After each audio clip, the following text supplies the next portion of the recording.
इस देश में संविधान लिखने के साथ साथ चाहे रानी के पेट से पैदा हो, चाहे नौकरानी के पेट से पैदा हो, चाहे राष्ट्रपति हो, चाहे प्रधानमंत्री हो, चाहे गुरु राम हो, चाहे कटवारू राम हो, चाहे बाबू साहब हो, चाहे पंडित जी हो, या चाहे इस देश का कोई भी व्यक्ति हो, एक व्यक्ति, एक मूल्य और एक वोट की एक कीमत, ये बाबा साहब ने दिया।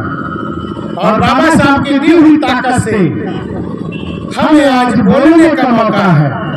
आज जो हम बोल पा रहे हैं, जो हम पढ़ पा रहे हैं, जो हमें समाज में सम्मान मिल रहा है, या हम अच्छा खा ले रहे हैं, अच्छा पहन ले रहे हैं, ये अभिव्यक्ति की आजादी जो मिली है, अगर एक वोट की कीमत न हो तो हमारे दरवाजे बड़े बड़े लोग नहीं आएंगे। ये वो कीमत है कि आपके शरीर से अगर नहाए भी नहीं है तो भी आपके लड़का नाक भरा तो उसको उठा लेते हैं, अरे बाबू क्या नाम है, करते हैं नहीं करते हैं। वो आपकी एक वोट की कीमत है और उस कीमत को ईवीएम से जीरो कर दिया जा रहा। क्या कर दिया गया? ईवीएम से जीरो कर दिया गया।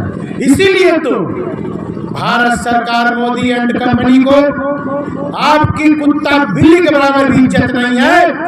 इस देश में सरदार गोली खा रहे हैं, हत्याएं हो रही हैं, कोई भी अपनी बात नहीं। अगर सरदारों का आंदोलन, ये किसानों का आंदोलन अगर फेल हो गया तो आप हम लड़ पाएंगे क्या? हम नहीं लड़ पाएंगे। क्यों? कि हमारे समाज में, गांव में जरा सा भी कोई लड़का तेज निकलता है तो कहीं न कहीं उसको फंसा देते हैं। अगर उनकी बात नहीं मानता तो जरा सा तेज निकलता है, उसके ऊपर मनवादी लोग कहते हो फलाने का लड़का है, कूद रहा है, बाइक लिया है, मोबाइल लिया है, अरे चमरवा है, पासी है, खटी है, धोबी है, मेतरवा है, आहिर गड़ेरिया, कुर्बी काची है, का औकात है, तो गाली बकते हैं। और जब अकेले अकेले मिलेंगे तो पासी को कहेंगे कहाँ चमरे के साथ रहता है, तू पासी है। और जब उससे ऊपर मिलेंगे तो भी कहेंगे अरे कहाँ रह रहे इनके चक्कर में, हमारे साथ आओ, तुम हमारे पंचामृत हो। कैसे पंचामृत हो? पंचामृत समझ रहे उनके?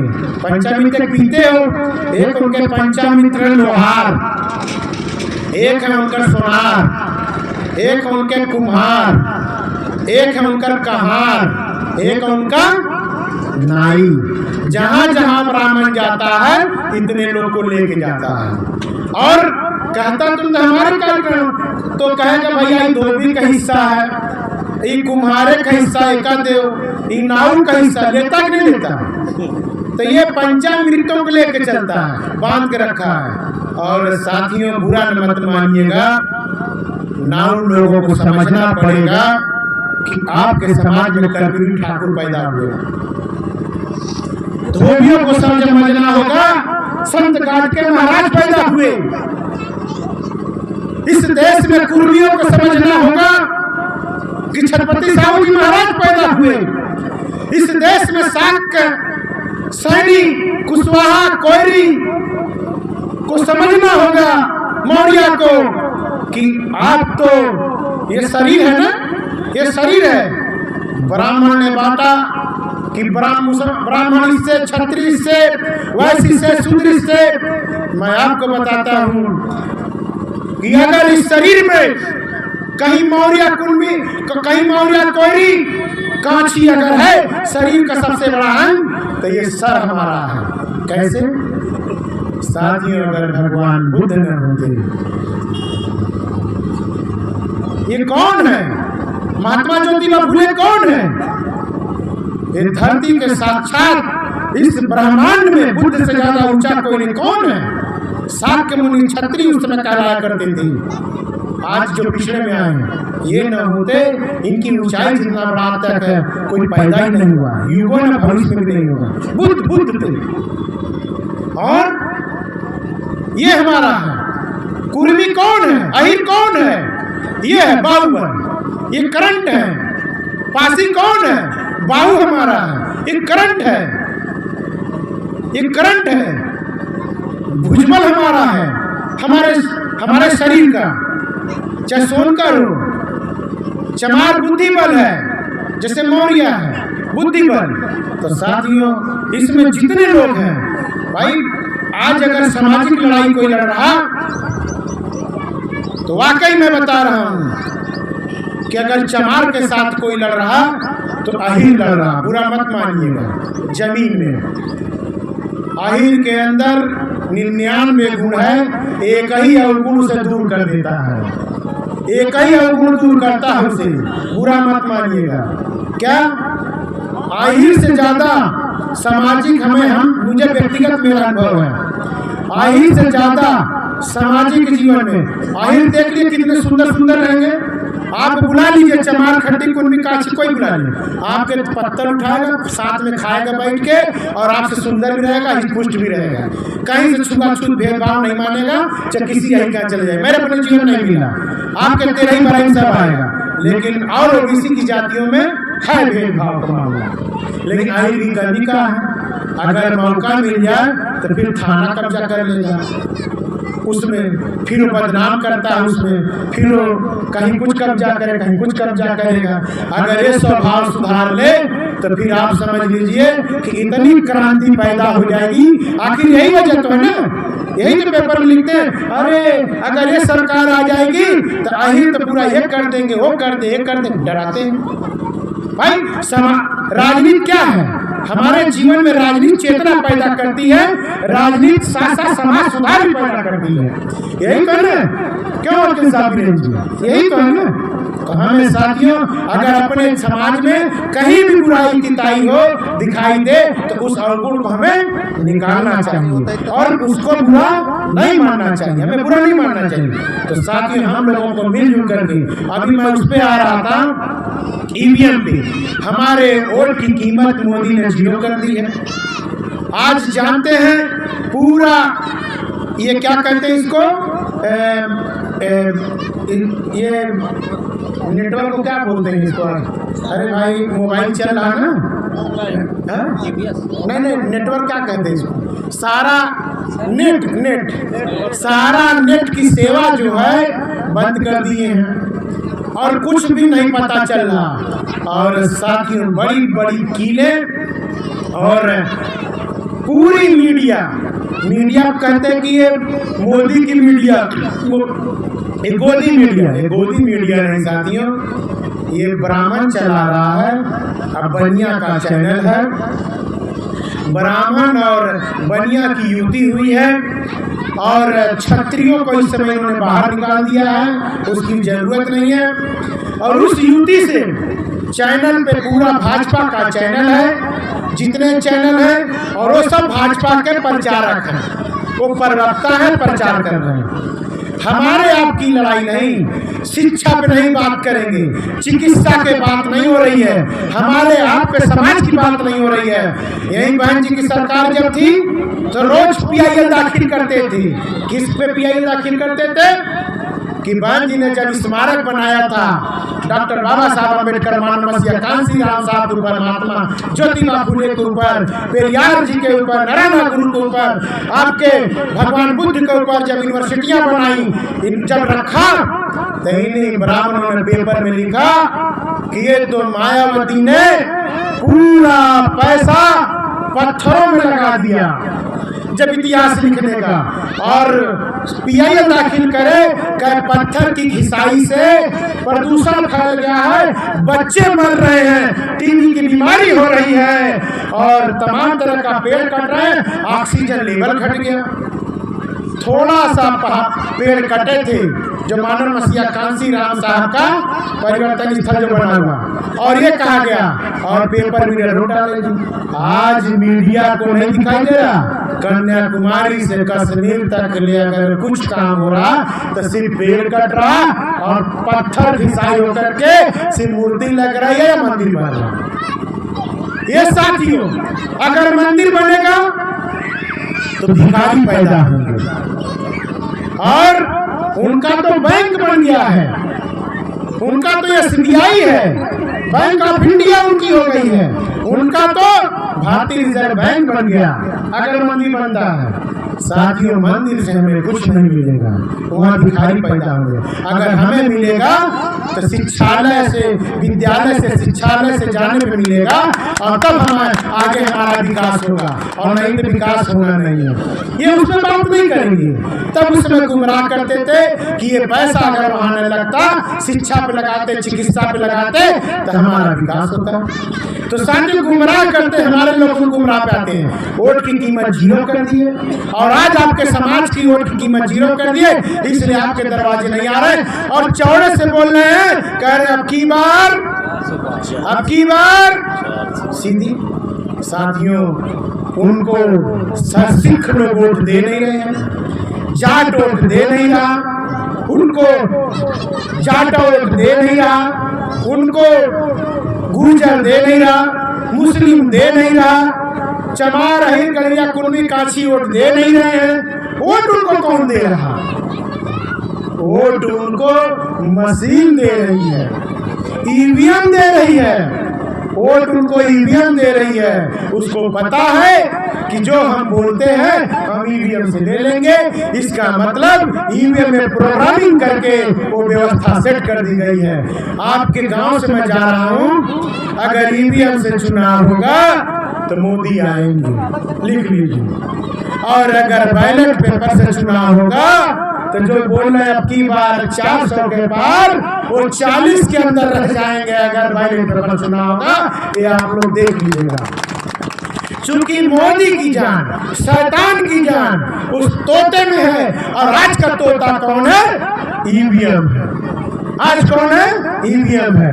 अभी मेरी जब मुलाकात होगी, मैंने राष्ट्रीय अध्यक्ष जी से बात करूंगा, इस विषय पर अपनी बात वहां मैंने रखा था, और मैं कहूंगा कि बहुत बड़े पैमाने पे हमें अगर देश में राजपाट चाहते हो तो एक बार इस देश में जेल और रेल में पैर रख करके ईवीएम के लिए हमें आपको तैयारी करनी पड़ेगी, तब जाकर के आपका राजपाट आएगा, नहीं तो आने वाला नहीं है इस देश में, चाहे जितना कुछ भी आप कर लीजिए। क्योंकि वोट की चोरी है, हम बटन दबाते हैं, हमें पता नहीं चलता।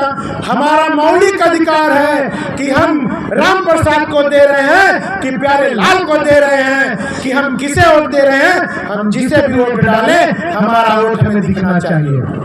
अभी चंडीगढ़ में लोगों ने कहा कि अरे साहब, ये तो ईवीएम से वोट होता तो कोई भी गलती नहीं होती, वोट फलाने को मिल जाता और हेराफेरी नहीं होती।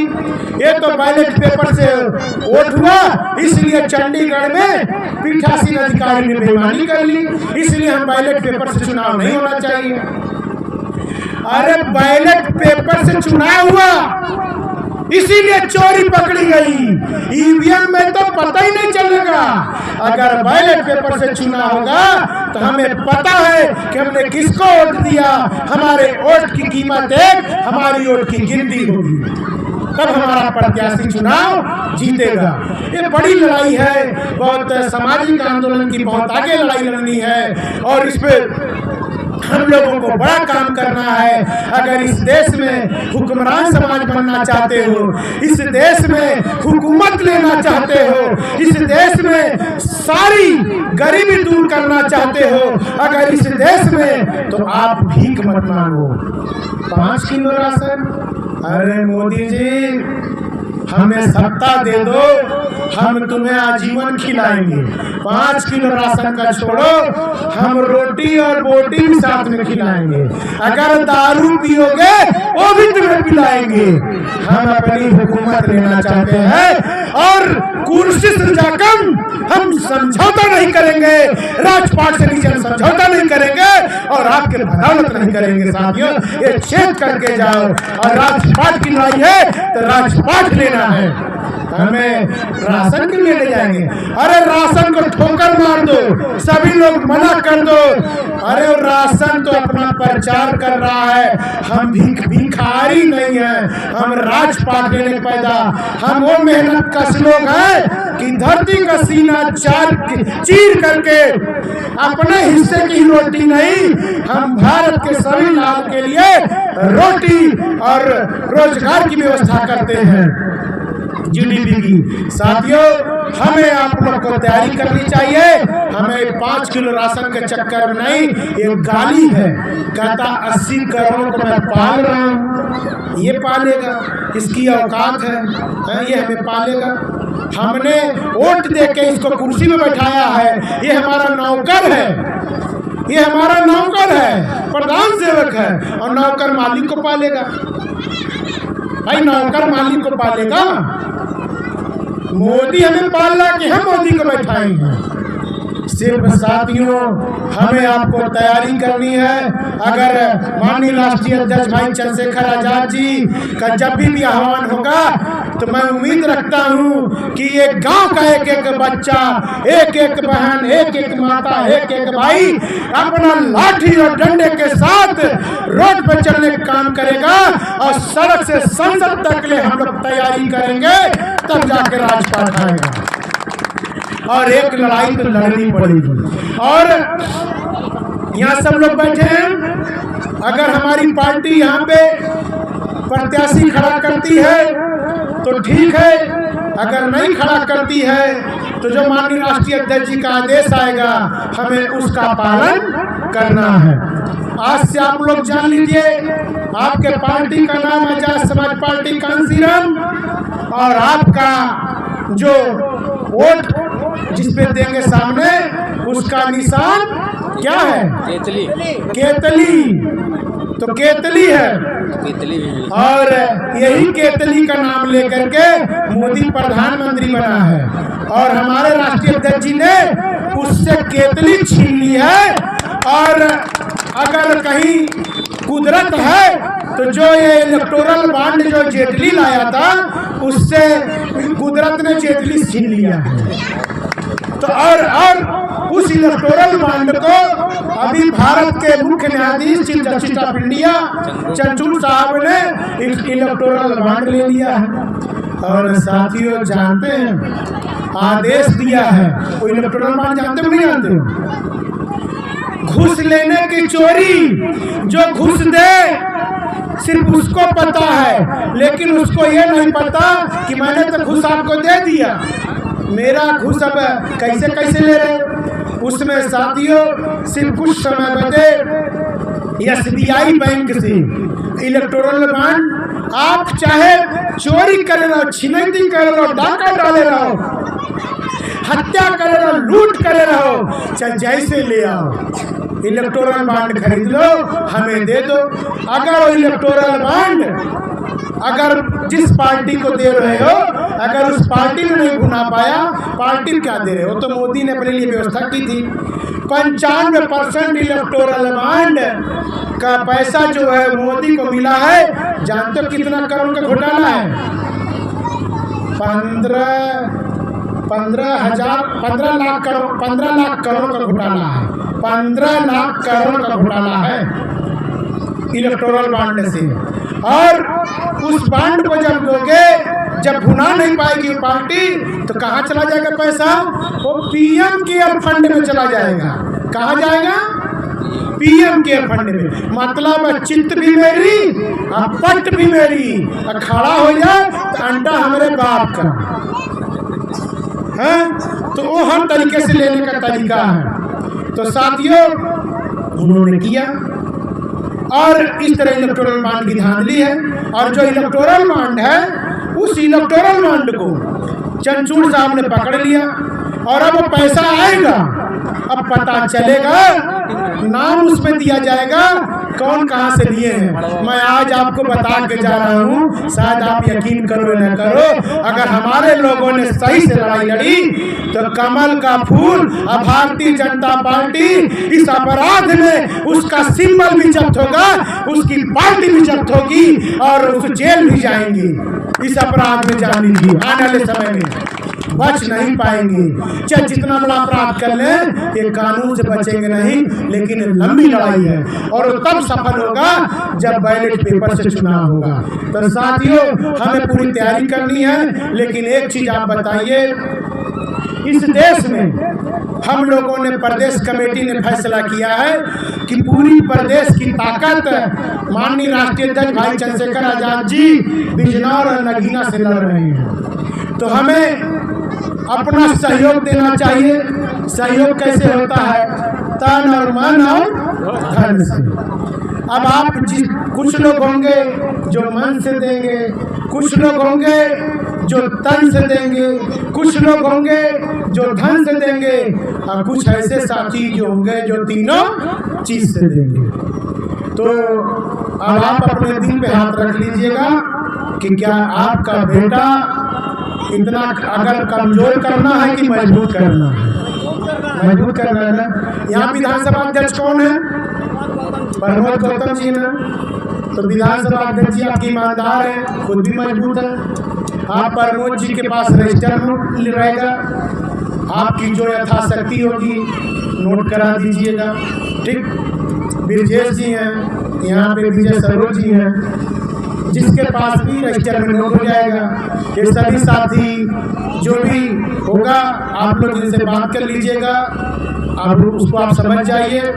चूंकि हमें अपने भाई को पूरी ताकत से चुनाव लड़ना है, और उस ताकत से चुनाव नहीं लड़ना है, चुनाव जिताना भी। तो हम लोग पूरी ताकत लगाएंगे। और यहाँ पर भाई का जो आदेश होगा माननीय राष्ट्रीय अध्यक्ष जी का, वो तो ठीक है। अगर बाई चांस कोई आदेश ऐसा नहीं आता तो जो भी कक्षा बनाएंगे गिरोह RSS and company, Bhajpa and company को जो हराएगा, हमारा वोट उसको जाएगा। ठीक है, बहुत मोटा हमारा वोट उस पे जाएगा। चूंकि साथियों, चाहे जो लड़े प्रत्याशी, जो हराएगा हमारा वोट वहां जाना चाहिए। चूंकि चुनाव जो होता है बहुत खर्चीला होता है। अभी हमारी पार्टी उतनी मजबूत नहीं हुई है, लेकिन कुछ जिलों में कुछ जगह बहुत मजबूत है। और अगर हमें प्रत्याशी ठीक ठाक अगर कोई मजबूत मिल जाएगा तो हम लोग यहाँ खड़ा भी करने का प्रयास करेंगे। अगर कोई लड़ने वाला भी होगा तो संपर्क कर लेंगे हमारे अपने साथियों से। मंडल के अध्यक्ष हैं, जिला के अध्यक्ष हैं, जिला प्रभारी हैं, मंडल उपाध्यक्ष हैं, कोई भी होगा तो हमारे से अवगत कराएंगे। तो हम इसको ऊपर अपने बड़े पदाधिकारियों से बात करके उस विचार मंथन करके हम लोग अपना प्रत्याशी खड़ा करेंगे। तो साथियों, आप लोगों ने सुना, इस गांव में आए हैं, अगर कुछ सुने हैं, कुछ समझे हो, अगर कुछ लगा हो कि हमें आजाद समाज पार्टी को ताकत देनी चाहिए। और भाई चंद्रशेखर जी 4 बार जान लेने का प्रयास उनका हुआ, जहर देकर गोली मारकर प्राणघातक हमला 4 बार हुआ। उनके खाने में जहर डाल करके सरकार ने भी प्रयास करा है, सरकार के लोगों ने प्रयास किया, लेकिन भाई चंद्रशेखर जी जो है मौत को मार के पैदा हुए हैं। ये क्या मारेंगे? मौत के मार के पैदा हुए हैं, इनकी क्या माँ दूध पिलाई है मारेंगे। और जिस समाज का आदमी इनको ऊपर आंख उठाएगा, हम कसम खा के बता रहे हैं, उस समाज का नामो निशान हम धरती से मिटा देंगे। अगर भाई चंद्रशेखर के ऊपर आंख उठाने का प्रयास चाहे जिस जाति और धर्म का व्यक्ति करेगा, भाई चंद्रशेखर आजाद को हम लोग कहीं से भी कमजोर नहीं होने देंगे। वो हमारे समाज की आन बान शान मान मर्यादा है। हम लोग पूरी ताकत लगा देंगे, जान की बाजी लगा देंगे। हम लोग कहीं से भी भाई को कमजोर नहीं होने देंगे। अपनी वाणी को ही विराम देता हूँ। जय भीम, जय भारत, जय बहुजन समाज के लोगों।